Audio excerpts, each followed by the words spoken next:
Hi hello welcome back to our channel Chinni Nagu Telugu vlogs. Today mini vlog వచ్చేసి life చాలా చిన్నదండి.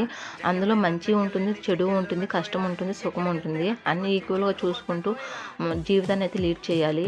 అప్పుడే life అనేది బాగుంటుందండి. కొంతమంది ఉంటారు చెప్పుడు మాటలు వింటారు, చెప్పుడు మాటలు విని జీవితాలను అయితే నాశనం చేసుకుంటూ ఉంటారు. అది కరెక్ట్ కాదండి. మన వాళ్ళు ఏంటో మనకు తెలియదా? మన వాళ్ళు ఎలాంటి వాళ్ళు, మన వాళ్ళ మాటలు ఎలా ఉంటాయో మనకు తెలియదా? ఎవరో చెప్తే మాటలు విని మన వాళ్ళని మనమే దూరం చేసుకుంటూ ఉంటాము. అది కరెక్ట్ అయితే కాదు. అది తెలిసిన రోజు చాలా బాధపడాల్సి అయితే వస్తుంది. చెప్పుడు మాటలు వింటే మన జీవితం నాశనం అవుతుంది. వాళ్ళదేం కాదు. వాళ్ళ ఎదుటి వాళ్ళు ఏముందో చెప్తారు. ఇక్కడ మాటలు అక్కడ మాటలు ఇక్కడ తీసుకొచ్చి మనకు చెప్తారు. అవైతే వినేసి మనమైతే మన వాళ్ళని వదులుకొని మన వాళ్ళ మీద గొడవలు పెట్టుకొని బంధాలను అయితే దూరం చేసుకుంటూ ఉంటాము. అదైతే ఎప్పటికీ కరెక్ట్ కాదండి. అది నిజం తెలిసిన రోజు మన వాల్యూ అనేది వాళ్ళకి తెలుస్తుంది. Please like